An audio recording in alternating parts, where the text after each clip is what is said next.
Em entrevista exclusiva à Record TV, o presidente Jair Bolsonaro falou que deve sair do PSL e pretende criar um novo partido. Bolsonaro também comentou a reportagem que envolveu o nome dele com um dos suspeitos pelo assassinato da vereadora Marielle Franco e do motorista Anderson Gomes. Olá, boa noite a todos. Hoje é domingo e a Record TV veio ao Palácio da Alvorada conversar com o presidente Jair Bolsonaro. Muito obrigado, presidente, por nos receber. Eu gostaria de começar a entrevista falando sobre o depoimento do porteiro que ligou o nome do senhor aos assassinatos de Marielle Franco e Anderson Gomes. O senhor apresentou provas de que nesse dia estava aqui em Brasília e também gravações lá da portaria do condomínio desmentem a versão do porteiro. Esse caso, para o senhor, está encerrado ou não? Não, não está encerrado não. Por quê? O nosso advogado-geral da União já determinou o PGR, Procurador-Geral, que tome depoimento do porteiro, bem como dos servidores públicos, no caso, o delegado da Polícia Civil, e levando-se em conta em que circunstância isso tudo veio a ocorrer. Porque não pode, uma emissora de televisão, como a Globo, joga um balde de coisa suja em cima de mim, tá? Com aquela matéria da semana passada. E depois fica por isso mesmo? Não. Primeiro, a Rede Globo também tem que explicar quem é que vazou um processo que corria em segredo de justiça para eles. Eu fiquei sabendo disso dia 9 agora. Agora você pode falar, eu agi em desacordo com a lei? Eu fiquei sabendo através do governador Wilson Witzel. Eu estava num jantar, numa quarta-feira, por volta de 9 da noite, quando o governador chegou lá. Eu me surpreendi com ele, porque não é natural um governador estar em Brasília numa quarta-feira, não é natural, mas tudo bem. E ele se assustou comigo, me chamou num canto e disse que o processo está no Supremo. Eu falei, que processo? O processo da Marielle. O que eu tenho a ver com isso? O porteiro declarou que por volta de 17 horas, de 14 de março do ano passado, tá, um dos possíveis executores da Marielle se encontrou com outro no condomínio, mas ele teria ido na sua casa. Ficou por aí a conversa, eu fiquei surpreso. Primeiro que o governador não tinha que ter acesso ao processo. E ele não posou de bonzinho comigo, não. Ele já sabia, porque muita coisa estava vazando já, que a perseguição dele contra a minha família, eu, meus filhos e quem está do meu lado. Ele tem usado a máquina pública para me perseguir. E o fato em si está comprovado, quarta-feira. Geralmente o parlamentar está em Brasília, podia até não estar, mas estava em Brasília, comprovado em vários momentos que eu botei o dedo no painel de votação ou de presença da Câmara dos Deputados. Então eu sou uma pessoa que sou constantemente perseguida e comprovo, como esse último caso da senhora Marielle Franco. Desculpa aqui o linguajar, é um jornalismo sujo por parte da TV Globo, que inclusive eu os tenho desafiados. TV Globo, me dá um espaço de 15 minutos ao vivo no Jornal Nacional para explicar isso e mais coisas. E, obviamente, vou cobrar de vocês quem vazou isso para vocês. E agora também fala que eu estou obstruindo a justiça. Tá? Que obstrução? Apenas eu falei com meu filho, ele foi na portaria, coisa que qualquer um dos 150 moradores do condomínio podem fazer, colocou a data 14 de março do ano passado e todas as ligações para a minha casa e para a casa dele, ele simplesmente botou o áudio, né, e filmou esse áudio, nada mais além disso. O senhor foi procurado pela produção da TV Globo enquanto essa matéria era feita? Eu estava exatamente na Arábia Saudita, o fuso em torno de 6 horas de diferença. Estava lá a representante da TV Globo, a senhora Délis Ortiz, em nenhum momento. Eu fiquei sabendo quando me falaram, desligaram aqui do Brasil, ligaram para o ajudante de ordem meu, dizendo que a matéria havia tido uma chamada no Jornal Nacional e iria ser colocada no ar. Daí acordei quem tinha que acordar, eu, por exemplo, não estava dormindo, que eu não durmo naturalmente, e assistimos o que aconteceu.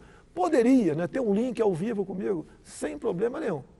Agora, lamentavelmente, a TV Globo faz a matéria, diz que não é verdade, diz que eu estou em Brasília, fez por quê? Para, mais uma vez, dar margem a pessoas achar que eu sou um dos possíveis mandantes da senhora Marielle Franco. Vamos falar um pouquinho de economia. Essa semana, o ministro Paulo Guedes e o governo, né, pretendem apresentar ao Congresso Nacional algumas propostas de reforma do Estado, pacto federativo, também mudanças no regime fiscal e também a reforma administrativa, até uma mudança na lei de privatizações. O que o governo pretende com todas essas propostas? Essas propostas foram apresentadas na segunda-feira para mim, já de forma conclusa, praticamente na terça-feira, está previsto irmos junto ao parlamento e apresentar essa proposta. O senhor e o ministro Paulo Guedes. Paulo Guedes e mais alguns ministros. O que nós pretendemos, Cris, aí? É criar meios para você deixar o Estado mais leve, mais enxuto. A questão do servidor público. Fizeram a maldade comigo, dizendo que eu ia buscar a quebra da estabilidade. Não. O que nós pretendemos fazer, é, daqui para frente, quem toma posse não tem mais estabilidade. Até porque qual é o objetivo disso aí? É comum. Vamos falar em prefeitura. Um prefeito faz concurso, etc. Se bem que quase todos estão no limite do gasto, levando-se em conta a lei de responsabilidade fiscal. Mas qualquer contratação daqui para frente, o outro prefeito, uma vez assumindo, ele pode simplesmente demitir essas pessoas. Logicamente, algumas carreiras terão estabilidade.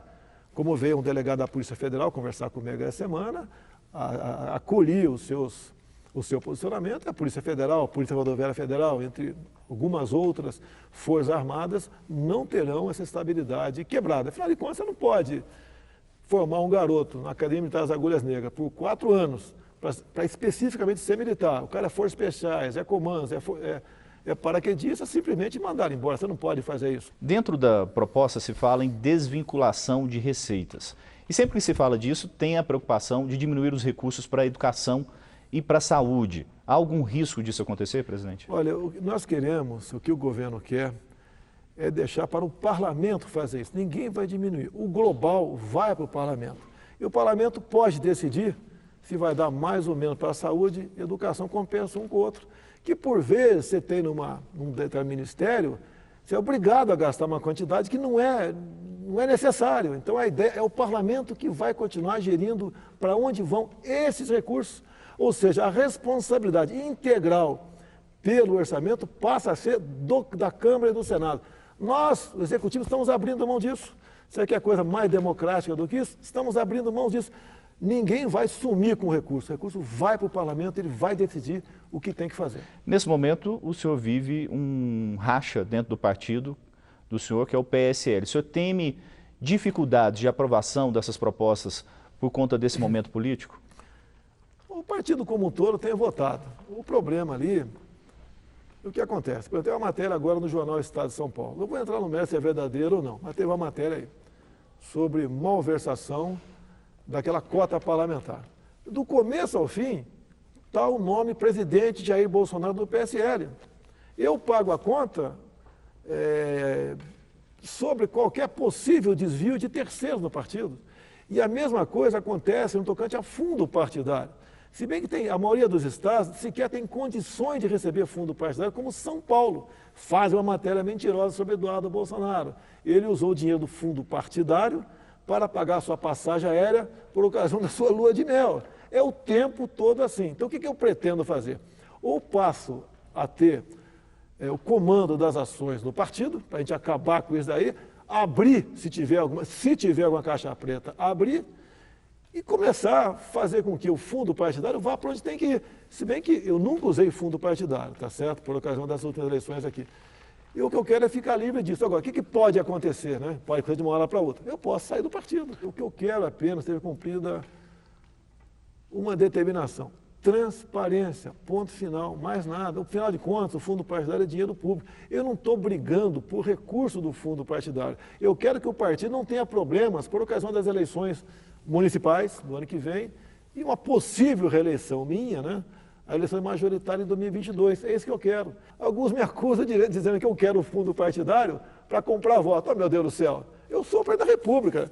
Cadê minha caneta? Essa caneta aqui tem um poder enorme. Milhares de vezes mais forte que o fundo partidário. E não uso para buscar angariar apoios. Estamos fazendo um trabalho exatamente de acordo com o que prometemos durante a campanha do ano passado. De 0 a 100% para o senhor sair do PSL, qual que é a probabilidade? E saindo, o senhor criaria um novo partido? 80% para sair e 90% para criar um novo partido. Que vai começar do zero, sem televisão, sem fundo partidário, sem nada. O meu sonho, eu acho muito difícil eu assumir o comando do partido, muito difícil, é criar um partido agora que a gente pode colher assinatura de forma eletrônica junto ao eleitorado.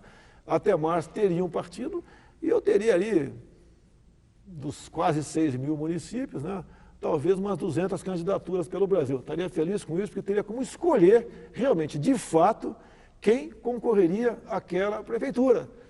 Na última eleição, muita gente chegou de última hora, porque nomes bons até não queriam vir meu partido, porque não tinham tempo de televisão. Vamos falar sobre a questão do vazamento de óleo no litoral brasileiro.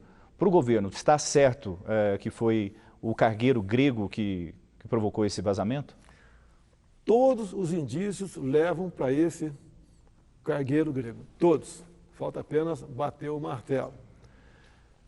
Essas manchas começaram a aparecer nas praias da Paraíba por volta de 2 de setembro. Desde aquele momento, ninguém podia imaginar o tamanho da catástrofe. As Forças Armadas, IBAMA, ICMBio, prefeituras, voluntários começaram a fazer a limpeza das praias. E conforme foi avolumando a quantidade de óleo, outras medidas foram tomadas. Tá? De modo que chegamos a essa conclusão agora, basicamente quase definida, de um vazamento criminoso. Agora, a notícia é ruim. O que chegou até agora e foi recolhido é uma pequena quantidade do que foi derramado. Então, o pior ainda está por vir. Não sei se na costa do Brasil, se bem que as correntes, tudo indica que foram para a costa do Brasil, e como é um petróleo que tem uma densidade um pouco superior à água salgada, ele não vem por cima, vem por baixo.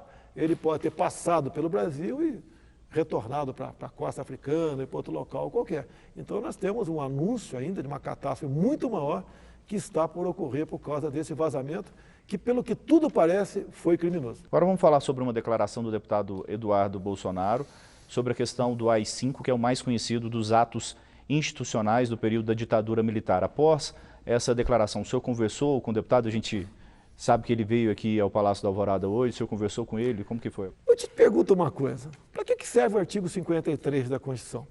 Lá está escrito que os senadores e deputados são invioláveis, civil e penalmente, por quaisquer palavras, opiniões e votos. Ponto final.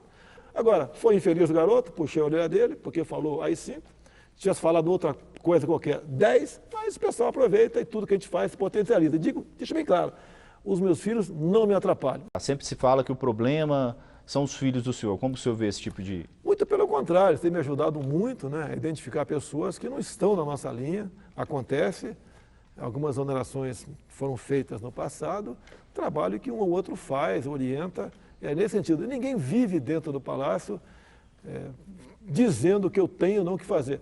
Dizem sim projetos, propostas e também quem está fora da curva. Quem está fora da curva mudou, o Brasil mudou. Até há pouco tempo era um país onde a família não existia, onde a ideologia de gênero era uma marca, tá certo? Onde a meritocracia também não existia, mudou. É um presidente agora que respeita o Estado laico, mas é cristão. É um presidente, um governo que respeita a família. Se alguém não estiver nessa linha, vai esperar no futuro o PT voltar e vai integrar esse gabinete no futuro, não no meu atual. Presidente, obrigado pela entrevista, boa noite. Boa noite.